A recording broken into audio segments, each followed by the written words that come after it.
Today, we're going to go on a magical journey. We're going to go to a Renaissance fair. We're going to go to old times where, you just eat meat off the bone and it's awesome and you just have that nostalgia for it. Today, we're doing turkey legs and we're going to do them two ways. And I'm going to bet that they're going to be better than the ones you've had at a fair or at an establishment. Let's get it. Step into my office. Welcome back to My Man Cooks. Turkey legs. I have a couple of pet peeves with them that you get from the fair or anything like that. First of all, there's nothing to really hold on to. You gotta get like wax paper or something like that and hold on to it. So what I've done here is I have cut that off at the end. So as it cooks, it will retract and you have something you can hold on to. Secondly, they are under seasoned, sometimes they're undercooked, and they are definitely underprepared. So the first step we're gonna do with these is we're gonna brine them. And here's our brine. Now, this brine was a little bit over the top. I used a whole lemon, a whole lime, a whole orange. The liquid in it was white wine and chicken stock. I did a half of an onion, a whole head of garlic, tomato paste, agave nectar, coconut sugar, sea salt, bay leaf, sage, thyme, whole peppercorn, soy sauce, Henderson's relish, and white wine vinegar. Henderson's relish is something you can get from England, and sometimes it's in certain sections of the grocery store. Think of it as like Worcestershire sauce or wash your sister sauce. It's a lot like that. It's got a different flavor profile. So that's what I've used in here. We're gonna get these into the brine and we're gonna let them sit. Some people brine for like 48 hours. I like to brine an hour per pound. Okay? I don't have time to brine these for 48 hours, so they're not getting brined for 48 hours. Here's our turkey legs submerged in our brine. Key thing is, I cooled it down. I had some stock that was frozen. That is how I cooled it down. I also added a beer to it to help kind of cool everything down because I don't want to cook anything. I want this to sit at kind of a cool temperature so that I can brine in the whatever they pack these things with, it comes out, and what I want to go in it goes in. So these are fresh out of the brine. They've been patted dry completely. And I'm going to show you what we're going to do to them next so we can maximize flavor and getting the most out of what we want to, flavor-wise and temperature-wise and all of that. So what I'm going to do is I'm going to score each one of these. It will go into the meat, that's fine. Just a couple on each turkey leg. So we'll do another one here, another one here, another one here. What this is going to do is this is going to allow the seasoning that we're using to be on more than just the surface. So you're going to taste it throughout the turkey leg. And we're going to do something else to help all of our seasonings stick. We're going to use what's called a binder. Now the binder is something that was just invented by myself, because if you remember way back now, of course I say way back, we did a BRB sauce. The BRB sauce, it's like a mayonnaise based kind of sauce. A lot of people think it's kind of like an aioli. It's really not. What I'm going to use is the BRB sauce as a binder, which already has some seasoning in it. And I mixed it with some rendered duck fat. And that is going to help things get nice and crispy. It's also going to help add some flavor. So I'm going to slather these bad boys in that and I'm going to hit them with equal parts of garlic powder, onion powder, cumin, smoked paprika, rubbed sage, brown sugar, chipotle chili powder, and yeah.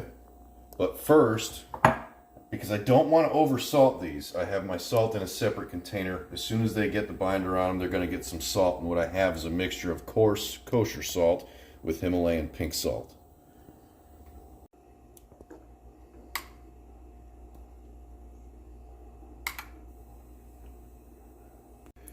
This is our binder.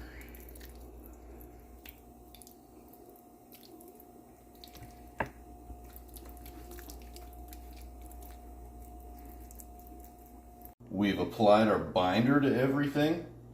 So now, like I said, the first thing that I'm going to do is I'm going to hit it with the combination of the pink Himalayan sea salt and some coarse kosher salt. Again, I have it separate because I do not want to oversalt these. I do want to get a pretty even coat of salt, but as you can see, not a whole lot's bouncing off because of the binder that we have. I want to make sure I get the salt everywhere. So we're just going to repeat this same process on every single one. Everything's been salted, so now we're going to move to our rub. Again, this has some brown sugar in it, so it should caramelize up nicely. Got some garlic powder, onion powder, and I'm just going to kind of hold it over the other ones. So as I season it, the other ones kind of get seasoned. A little bit less work for me.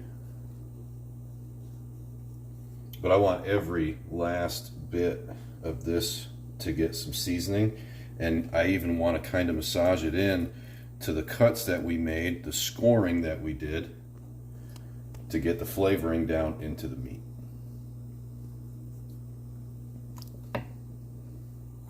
Repeat as necessary. So these have all been seasoned. 2 of these, their destiny is the oven. They're going to be roasted at 350 degrees. It's going to take maybe about an hour and a half, but we're going to check every 30 minutes just to make sure, and we're also going to baste. What I did was, in the bottom of the sheet tray, I have some of our brine that we use. That's going to steam everything. It's going to help for an even cook, and the rack keeps it out of the moisture so you still kind of get that crispy skin going on. So let's get these in the oven. So we're out at our modest smoker here, and what I'm doing is I'm going to try to keep the temperature on this between 325 and 350, and we have the same kind of scenario with the brine in the oven. I've got a pot of brine on the smoker, and I have a barrier of cherry wood that is also helping to deliver smoke so that it's not getting any direct heat. So what I'm going to do is throw these guys on here, thick side facing towards the heat. I can rotate them and things like that, but I'm also going to check on these every 30 minutes. And every 30 minutes we're going to baste them. So now, once the smoke clears from my eyeballs, I'm going to show you what we're going to baste them with. Baste.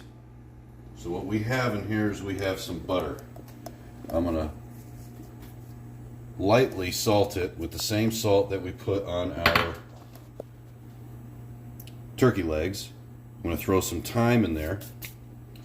I'm going to crack some pepper, fresh black pepper.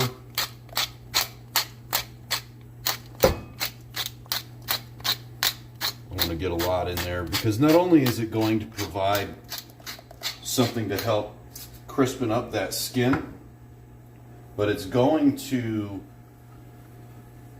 keep it from drying out and allow it to give off more flavor. So the other thing we're doing is we're using our garlic press, and I'm going to put 4 cloves of garlic in here. And I'm going to bring this butter to a simmer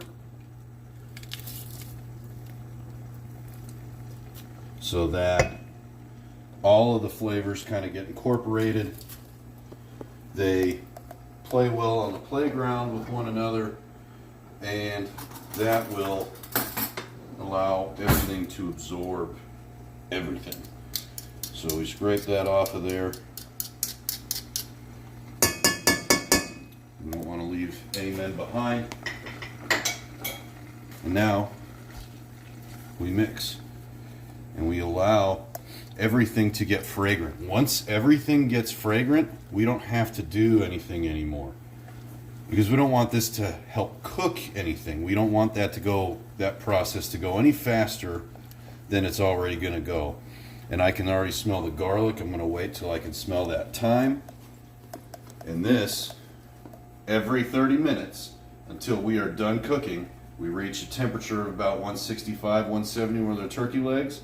That's when we pull them. And if you want to baste them one last time, feel free. So we've been cooking for an hour. Let's see how we're looking here. They smell great. So again, like I was saying, now you have something you can hold on to once they rest for a little bit, because all of that has retracted back up. But what I want to do very quickly is I want to insert my thermometer into the thickest part without hitting bone, just to see what kind of temperature we're working with here with our instant read thermometer. We're pretty close.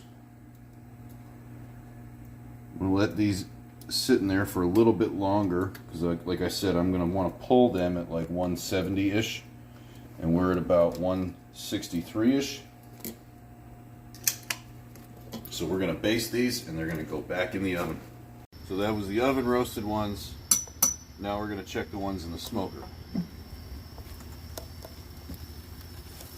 So we can see there's a lot more color on these. I'm going to do a temperature check without burning my hand.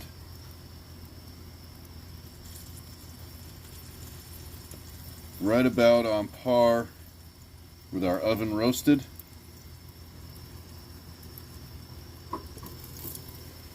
So I'm going to kind of rotate these just a little bit so I can pull this.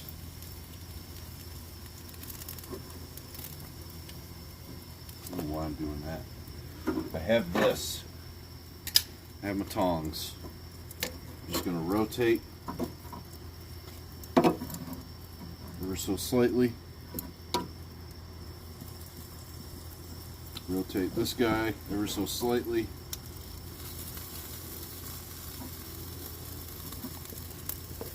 And before this firebox gets out of control, I'm going to baste these. Same as I did for the oven ones, just basting again. This is butter, garlic, salt, pepper, and thyme.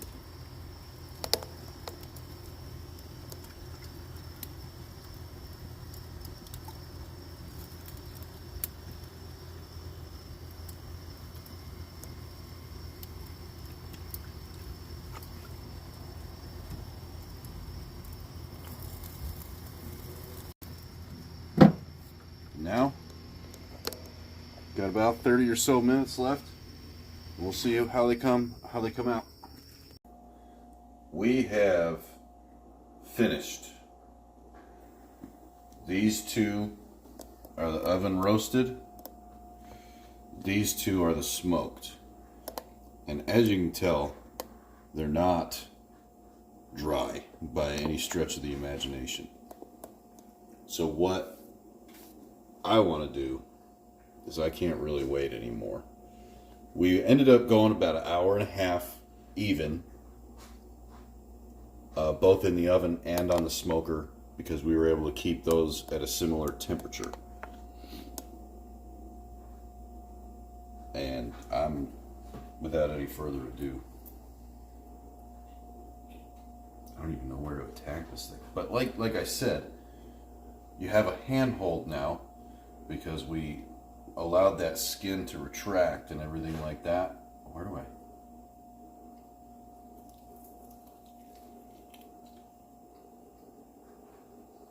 I?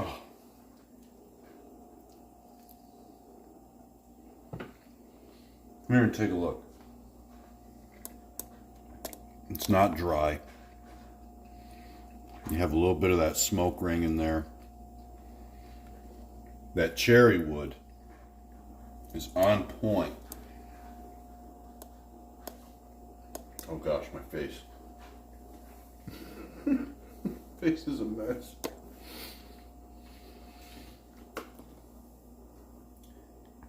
That is delicious. And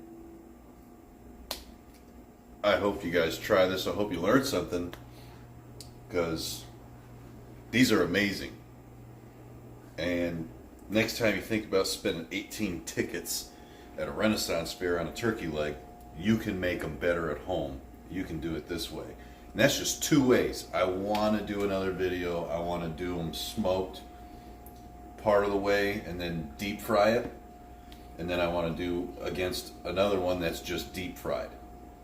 So let me know if you want to see something like that in the comments. Like, share, subscribe. If you like what we're doing here, I appreciate you. And we'll see you in the next video.